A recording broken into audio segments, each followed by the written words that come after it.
what is it na wase wa security na kunyoa kipara? Does it help in the process, like investigation? No, not at all. Yes, actually, I don't think it works for real? Yes. Kabisa. Jabez has been an active private investigator, but now he works on a capacity director na consultancy services, but anajiuzo stories zote. That's why we have him on the show. Now, we had a side conversation, and I think I'm happy to bring it back tena. Story ya hii kutap simu na nini. Would you know when someone anasikiza conversation yako kwa simu? Initially, you won't be able to detect it. Yes. However, eventually, as the bug that has been planted in your phone continues to consume your memory, your phone is likely to begin behaving in erratic manner. Secondly, most bugs are meant to relay back information. Yes. Sometimes they rely on your own airtime to do the same, or your access to a Wi-Fi. Now, sometimes when you're off those kind of channels over, for example, a period of 24 hours, they begin to try to ping, and you'll find notifications of, no, sorry, the server error, it cannot link back to the mother prompter. Sometimes it uses your airtime. Yes, sometimes it does. Will not explain why manzi yangu ananga credit. Anasema ameweka. No, I don't think she's tracked, first of all, but also there are other reasons why your credit will be running out. However, from an investigation point of view or a surveillance point of view, yes, the bugs that have to report back are yes, always detected because of those circumstances, erratic behavior. Because, you know, they are just actually programs that run on your system. Someone has to get hold of your phone and install them. No, that's not what I'm saying. What I'm saying is they have to be in your phone. I can email you with a picture that you need to download. I can send you a quick something that you'll need to download on your phone. At a WhatsApp video? No, WhatsApp is a little bit different, because once you upload something on WhatsApp tends to restructure it. Even the metadata on a video on WhatsApp tends to just get lost. That's what they mean by end-to-end encryption? End-to-end encryption means it cannot be intercepted in between. Okay. If I was to intercept anything on your WhatsApp, it has to be on your phone. Yes. Or on the sender's phone, not in between. Like, and I can intercept your communication in between. I can be listening to your phone calls in between. So it means it's not encrypted. You know, on transit, can't be intercepted on WhatsApp. So the law of evidence, even if you listen to a conversation and you know all my secrets, you still cannot use it unless authorized, right? Yes, that's what should be happening. But bottom line is you still know my secrets. Bottom line is you still know the secrets, and number two, you now know where to look. Ah. Yes. Okay. Sawa. Forensic science. An interesting fact that the first 3 years, in fact, he's a KU graduate. Jabez is a KU graduate. Ndovu Niku alisema KU hakunanga masomo. Interesting that kuna graduates. So the first 3 years, you actually learn with the doctors. Yes. All the units that doctors are undertaking, a forensic scientist has to undertake for the first 3 years. You've got to know a body in and out. And I'm not talking about hands, legs, or whatever. We're talking about muscles. We're talking about veins. We're talking about functioning structure of the body. Yes. Yes.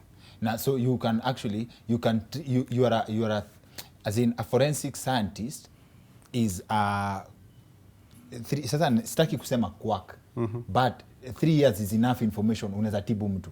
No. But even a doctor who has finished school still is not in a position to do it. In regards to treating somebody is a different topic altogether. Okay. However, knowledge, yes, the knowledge of, now parts this of is the expected heart. Yes. On a normal behavior. This is a normal lung. This is a normal dead lung. This is a dead lung from pneumonia, for example, or from drowning. You should be able to tell that kind of, yes. For example, if you are assaulted before you die, most likely it won't show on the skin. Oh, okay. However, under the skin, the muscles show the rupture.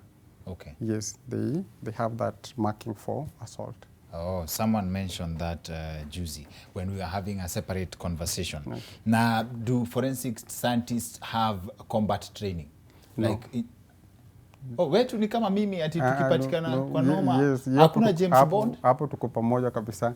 As forensic scientists are scientists, you're just applying principles of science to solve, complex crime. Then who is James Bond? Yeah, As an investigator? Maybe he is just a spy, I would say that. Oh, there's a difference? Oh, thank you. So a spy tena is a different field. Different thing altogether. Thank you. Yes. Ni kuna sababu ilikuwa imenichanganya. But a forensic investigator can also go undercover. Yes. I would not like the forensic to be a reason why it appears to be a little bit different. Yes. An investigator is an investigator. Simple. Yes. Now, in the course of your investigation, Yes. you would apply forensic knowledge to Yes. solve your crimes Okay. or to deal with whatever you need to deal with. Yes. Now, there's also a general investigation, which normally relies on majorly processes. Yes. For example, your HR could just be investigating something, which is still an investigation. However, it's broadly relying on processes. Yeah. Okay. Who was here? What did you do? Tell me this, tell me that. You get the general processor of flow of things. Who are you with? Things like that. Yes. So there's a distinct difference Yes. in how the crime is dealt with. Thank you. Yes. And you mentioned something that a forensic investigator is trained on how a criminal thinks, like how when an offense has been committed, how it was planned. So my basic interpretation, and correct me if I'm wrong, a forensic scientist is a legal criminal who does not commit the offense. Like you're just trained to do it. You know how it is done, but you don't do it. You just catch the people who do it. No, I think that is a criminologist. A criminologist are taught to think what the criminals are thinking. Yes. A forensic scientist is taught to unravel what the criminal has done. What the criminal has done. Yes. So what the criminal thought. Criminologist. Now, a forensics, what the criminal has done, you come here and see that ulifanya hivi na ukafanya hivi, ukafanya hivi. It means you know the process. Yes, the steps, yes. It's the same thing. No, but now criminology is the thinking of it. Yes. What would have led or motivated this criminal into that kind of action? Yes. You get? That's why you'll see post-criminologists are more into resolving circumstances that lead to crime. Forensic scientists are more into unraveling the crime. You go to school because you know something bad will happen. You go to school because mnajua Wakenya watafanya hizo vitu. So you prepare yourself for them to do. Yes. You prepare yourself for other people's sins. Yeah, I think so. I think you'll put it that way. Okay, interesting. Now, what's the market like for private investigators in Kenya? Najua hapo kwa cheating couples zimeshika sana. Now, I've said I don't take an active role in private investigation anymore. Yes. However, as a director of Somo Group, at the very initial stages of our organization, we said cheating spouses we don't do. However, there is a market for it. We understand that, and we really commend our other players in the market who thrive in that section, yeah? Because, there could be a man somewhere whose, woman is stepping out on him and he'd never know. And the vice versa? Yes. The vice versa, the vice versa could also be true, but by the time... It's women who... No, it's men who employ private investigators more to catch women. I think when a woman employs a private investigator, she already knows. She's just looking for a second opinion. Men is like very green. They don't know. Maybe just somebody mentioned it and they're like, Yes. Yes. However, as an organization, we do not do that. However, other organizations that do the same, that's a market that does very well. Why don't you do? Na inakaa iko na kakitu? Not all of us get into it for the same reasons. And also, it's all a thing of passion. Yes. You get. I'm more interested in malfeasance, corporate malfeasance, for example. I'm more interested in policy. Okay. Investigative policies and the likes. Sawa sawa. And what do you make of the concept that, in fact, it's something we talked about offset, about when a crime has occurred, in most cases, the person who gets arrested or the main suspect is usually not the one. Normally, what I'd say is this. At the very beginning of an investigation, Yes. the initial suspect, sometimes or most of the times, is always not the actual perpetrator of the offense or the criminal action. Why? Because unless you're doing a last action, you're committing this crime and then you run away. Yes. You'll try to dissuade or cause people not to look into you yourself. Yes. You get? Then you'll try to maybe push them towards another person. So, for example, you'd find people trying to create own lullabies. Yes. With own alibis before. Oh, I was with so and so, so I'm with you here. Yes. And Yes. just before I got to meet you, I've just committed a particular yes, offense. You see? yes, So yes, that is yes, the yes. main aim of, criminal thinking. What does this person expect me to see? Now, as an expert, you need also to see Yes. what is it that I'm being shown intentionally, so that my investigation is led this way or the other way.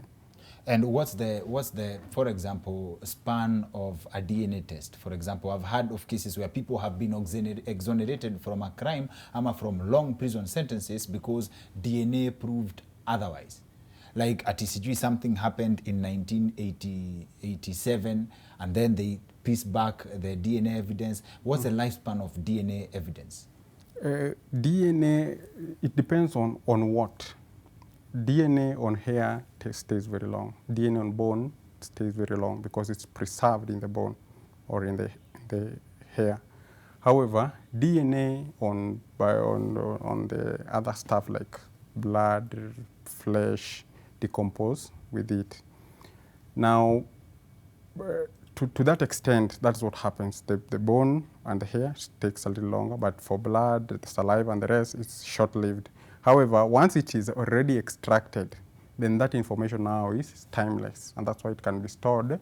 In other nations, they store it in banks and can even be used to compare subsequent, offenders or other cases that had gone cold before.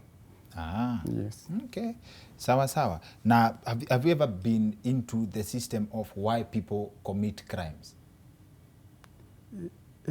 I'd be most, now this is from most of the people who have committed the offenses, yeah? Yes. The motivators are always external sometimes. There are other people who have, psychological issues that lead them to commit significant crimes. However, what I know, and this is not expert opinion, is just an observation of most, is external factors that push them into most of these situations. Okay. Yes. Now, what's it like for as in what's the environment like for private investigators, right? We have the police and we have private investigators. Why not work for the police? Of course, I know you work with the police. Why not work for the police? Why would you choose to be independent? I think police are limited to criminal issues. Police are limited to criminal issues.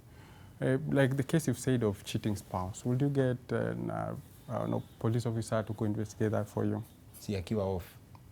And that will still be against the law. They're not allowed to do side hustles? No, I don't think. They're catching cheaters episodes? I don't think so. I don't think so, because what time do you say a police is off? Okay. You get? So there's more freedom. So the only reason why there's room for private investigators and private forensic practitioners, yes, is because there are other areas that mainstream government officers are not allowed to go. That is number one. Number two, also for the very personalized reporting of what you'd like cleared out. You get? Okay. Yes. Sawa. If the police have investigated a matter and arrived to a conclusion, a certain conclusion, alafu as a private investigator, umeenda, you have done your investigations and arrived at a different conclusion, what do you do with that information? You go tell the police that they were wrong? No, that first, capital offenses like murder, private investigators don't per se investigate murders to logical ends. Investigation is a process, correct? Yes. You begin from point A, offense, to perpetrator arrested. Investigators don't do that kind of, private investigators do not do that kind of work. Private investigators look into offsets of the main. If you're talking about a case like that one, yes, maybe it's in somebody's home, the houseboy committed an offense and ran away to Uganda. Kenyan police will stop at the border, correct? But you, because of what they did to you, you're interested in looking at it past that border. Now you can get a private investigator who is at liberty to go to Uganda. Your trucks have been stolen and they've crossed the border there in South Sudan. What the police will likely do is maybe talk to Interpol to look into it, correct? However, a private investigator will go to that place and will bring the information, this is this, and this is here. Now, whatever you do with that, you now give it to the police, for example, and tell them, the lorry I had reported earlier, here it is. It is currently in this docket, or in this warehouse, or in this depot, in this place in South Sudan. And then now, they will coordinate with other agencies and go deal with it. So in your investigation, your purpose was not mainstream the process, yes, as a government investigator, for example. Okay. Yes. So it's actually true, hiyo stereotype tunasikianga ati if the police were chasing you, munaenda teke, alafu uruke boda uingie ile pande ingine, hata ulale tu hapo chini, hiyo pande ingine ya boda, they will let you be. No, I think the law, the letter of the law says that. Yes. That jurisdiction. Yes. You get. I've told you, as long as you always know that investigation is a process, and that if that process is interfered with, you can even file for. It's not accurate if, for example, if we have to conduct an investigation for somebody who has committed an offense here, but we solely target you from the beginning, we have no reason to have narrowed it down to you. We always know you are likely to do that, but we have no reason to have said, look, let us begin with you. But we did begin with you. Oh. So if that process is flaunted, then the whole thing becomes just a sham. What's the most unique case you have ever investigated in terms of forensic? Ile unajiambia jackpot. Naona kama ile tulikuwa tunasema ati you can actually catch someone if they kama amesweat kwa kichaka. Useme ni wewe, right? What's the most unique case you have ever investigated? The one that has always stood out for me, without saying very specific things, yes, is one that we had to lift a very minute piece of fingerprint from the buckle of a belt of somebody who had been offended in one way. From the back of a belt? The buckle, you know that car. Oh, yes, yes, for the buckle, yes, from the buckle. Yes. A fingerprint. Yes. And it's one thing that everybody had missed out, and we were able to get that.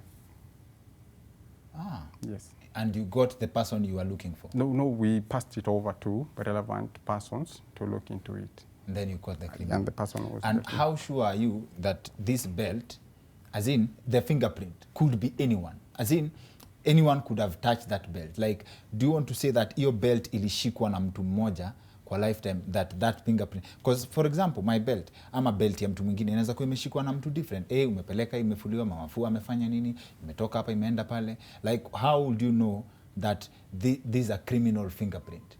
Like, how did the fingerprint become suspect? No, it's not that way. And fingerprints wear off, correct? Yes. If I assault you, for example, if somebody slap. A slap can leave fingerprints? No, it won't leave on your face. But I'm saying if you're defiled. Oh, okay. Yes, I was avoiding to use that word. If you're defiled, when I'm getting off your pants or whatever, and then the fingerprint remains, immediately after that, you carry all your, I was in this, this and that. In that case, no. I thought fingerprints, that would be interesting. No. Prosecute mtu juu ya coffee. Fingerprints do not remain on face, but they do remain on tables, surfaces. Hata for the good slappers, ile no, the fingerprint doesn't remain. For real? Yeah. On your face, there's just hand marks. But there's forensic ya kuprove umepigwa coffee. Those ones, I think doctors record them as yes, there is. There's tenderness. You measure the softness. Tenderness in those terms are not the same as softness. Tenderness means like some kind of pain. Tenderness is pain? Yes. Now there is that pain as a result of the assault.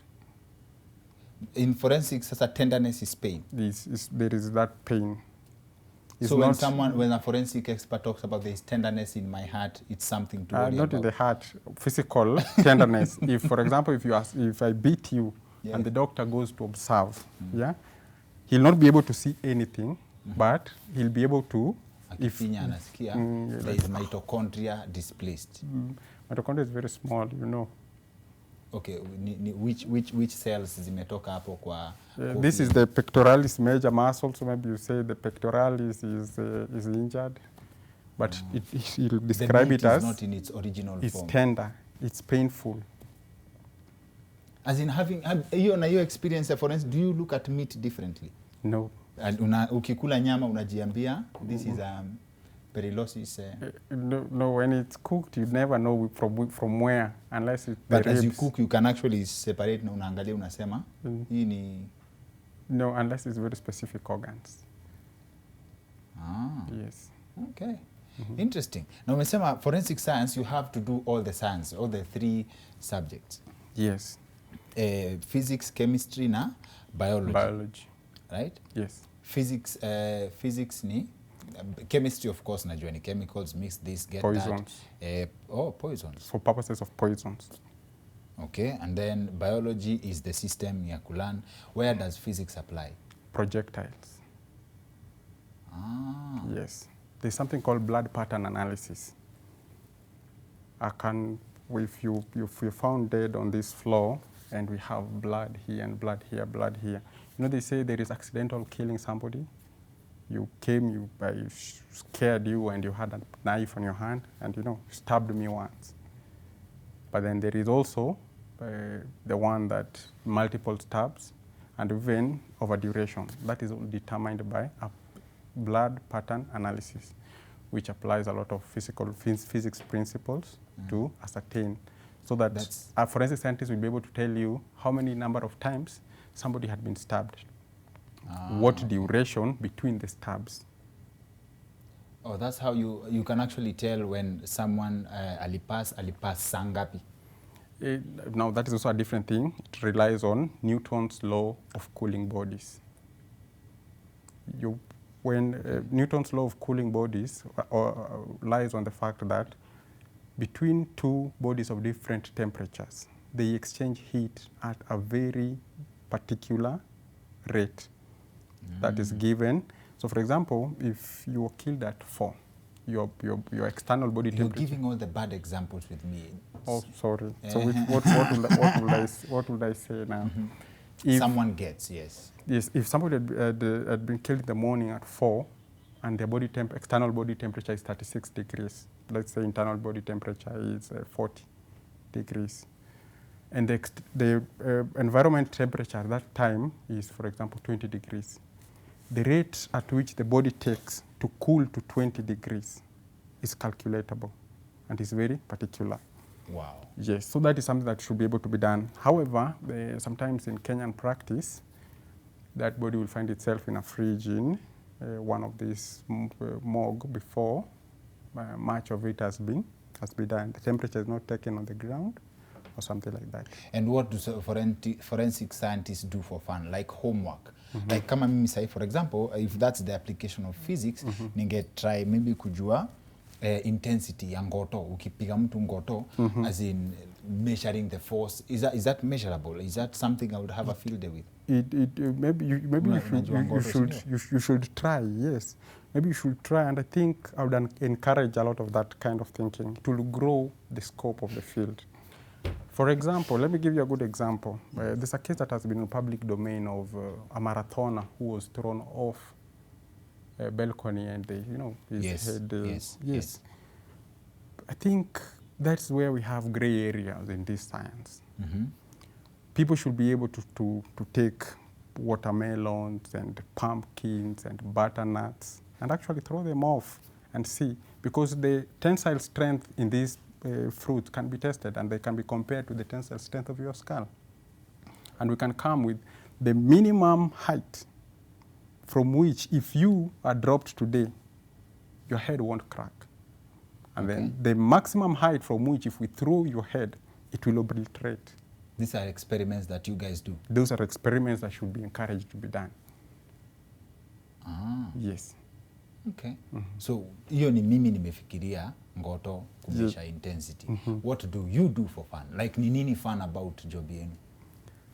Now, for people who also have a lot of skills with the computer forensics, which is also a core aspect of forensic science, they spend a lot of time trying to decode viruses, trying to counter effects of hackers on, you write a program and they do away with it, and stuff like that. But also, most importantly, sometimes when you look into a case, you never leave it behind. It's always in your mind. You have to solve everything. It's always in your mind, and you always wonder what could have been the missing link on this one. Okay. Yes. Ah. Mm-hmm. Kabisa, you've never been tempted to work for the police?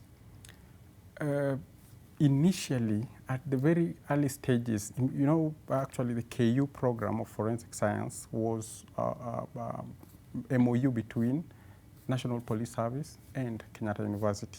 Okay. However, I think by the time my year of graduation, we were the first lot to ever train in Kenya. Any other person who had studied forensic science had studied out of the country. So we were the very first lot of forensic scientists to come in here. A colleague of mine and myself, we went to one of the commissioners of police at the time, and we asked for an opportunity to work as forensic scientists. Yes. And he asked us, what is forensic science? Ah. And it is at that point when we knew, look, we've studied a very great science and we can do a lot with it. Actually, it's very useful for litigation support, as I'd mentioned earlier. Yes. Lawyers find themselves with their hands tied. The prosecution, for example, they come to you with expert reports. They come to you with crime scene examiners. They come to you with all of this. What do you have to counter with it? Most rely on what error did they make in this? What error did you? Oh, you forgot to call this. You did not do this properly.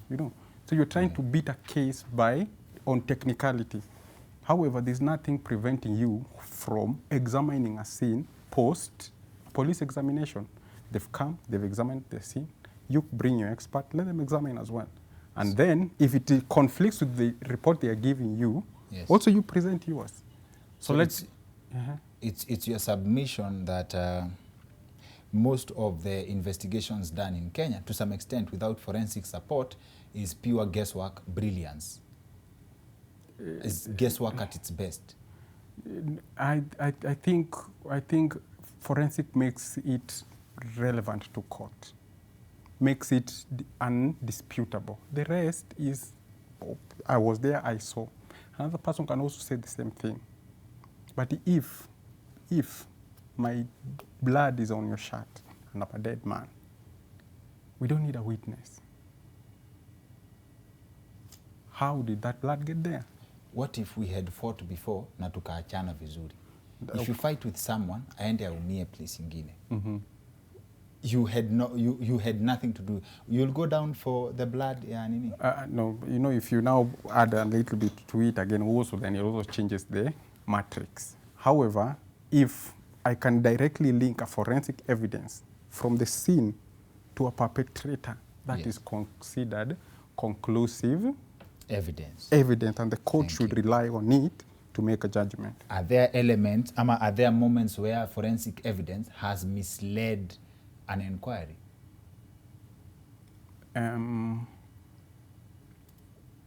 Unless, I think so, but not forensic evidence, human error in analysis of forensic evidence.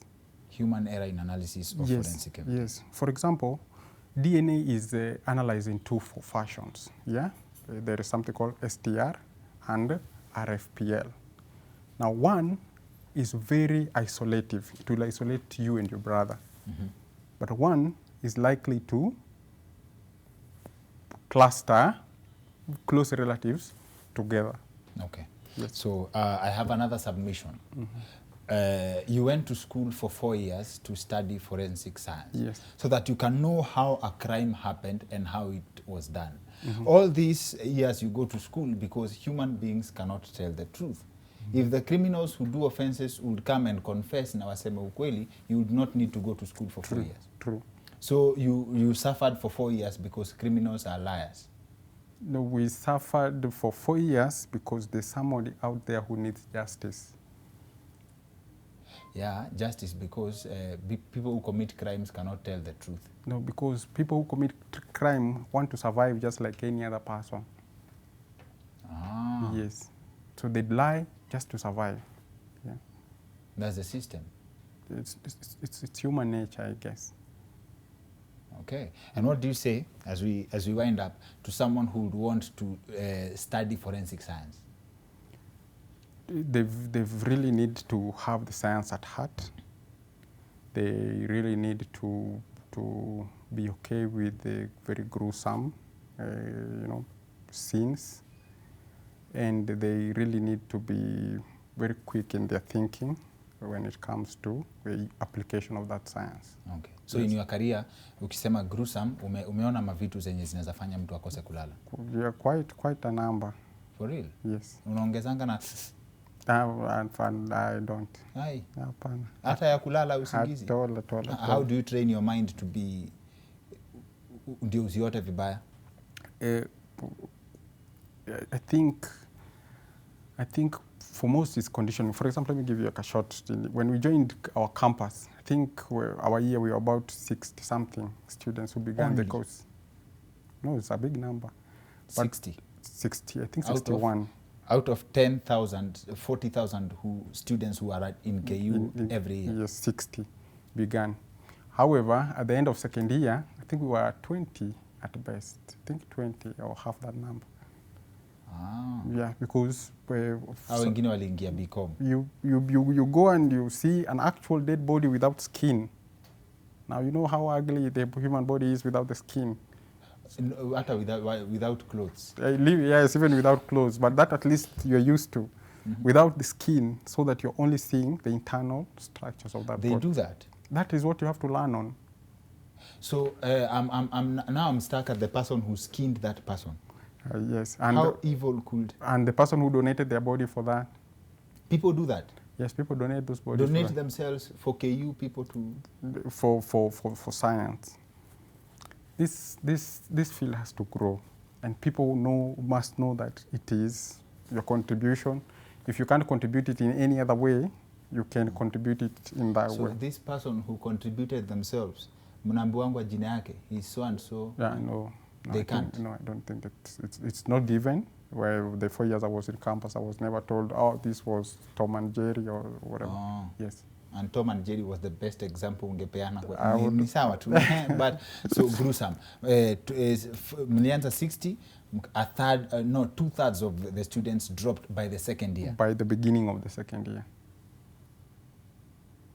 Kwa sababu ya kuogopa kunini? Yes, because it's I think, and I think this is something that most people should take. It's not the easiest.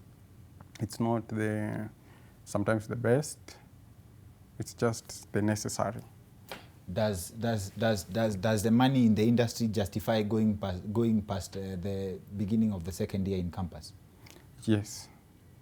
Kuna do? There's the money, and then there is the room for pioneering it at all. You get? There are things that happen because we set that foundation. Sawa. And how does it change you? As in if you remember yourself before joining school to do forensic science and after that, what do you think changed in the person that you are? In terms of view on life, in terms of... my sense of divinity just went a little bit down. Divinity? How being divine, yes. Kind of went, towards the south. Because with that you realize, number one, I know this will disappoint my mom if she ever heard it. The Bible says one rib was taken out of you and given to your better half. Yes. And some people believe it literally. Yeah. Yes. If the first thing you go and see a cadaver, in fact, when I got to the first examination of a cadaver, I counted the ribs, and I was told, no, that is a myth. It's something that people just say. I think it was not meant literally in the Bible. Oh. And many other things as well tend to. Cadaver ni nini yao? Cadaver is a dead body that is used for study. Oh, ndio inaitwa cadaver? Yes. Okay. Yeah. Oh, so that ilikuonesha you stopped, okay, your sense of divinity went down, as in you started believing in God 20%. I started believing in God 20% less. 20% less? Yes. If I was at 120, 120%, I would now came back to 100%. When ni mukora we. Then what do you believe in as a scientist? No, it's not to say that I don't believe in God. However, I just think that the manner in which you believe changes. The manner in which you believe changes. Yes. Of course, you're not supposed to take the Bible literally, and that's another conversation too. But sasa basi, you must have an alternative. Like, what's the alternative? Like when you reduce by 20%, where is this 20% going? I think you just throw care to the wind in that regard. You just live. You just try to live in the day and try not to, there's that aspect when you're completely divine, you try to seek it actively, you get, and you want to relate everything you do to some divine intervention. You get, if you got a promotion today, you say, it's maybe because you did something to God, ABCD. Yes. But after going through this and knowing some of these things that happen, you realize some things just happen.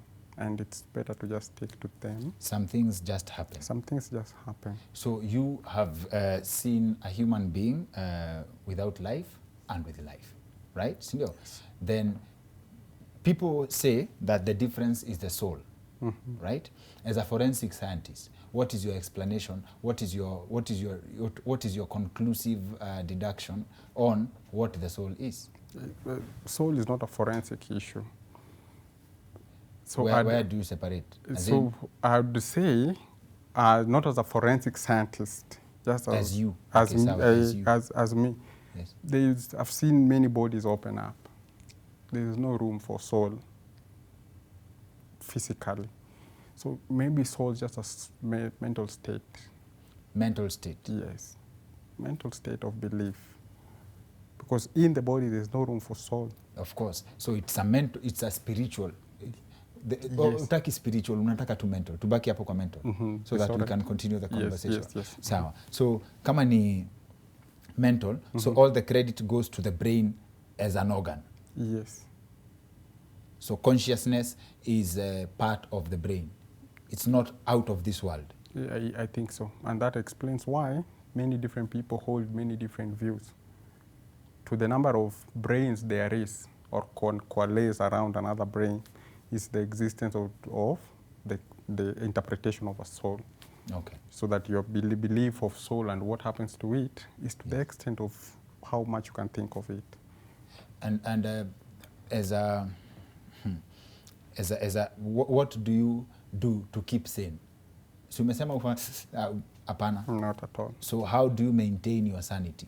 Like wewe uko sawa? Because of course you've seen things that would, I would say paranormal, like things that are not for the ordinary, right? So what do you do ndio wewe uko kuform. Now, one of the major things that any person that has worked for my organization, Somo Group, what they've always done is debrief. It's one of the things that they have to do.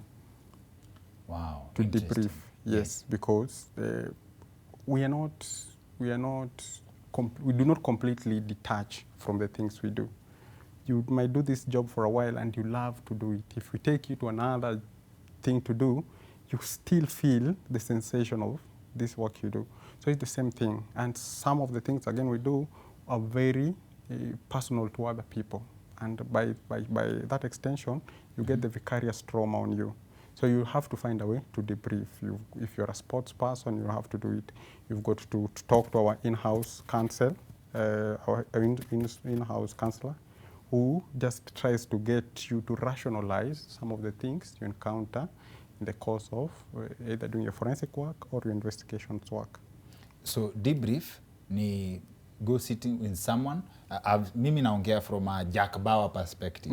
Unaenda unakaa, umetoka crime scene, unaenda unaongeleshwa, unafanya si kusomewa, right? Yes. No, sio kusomewa.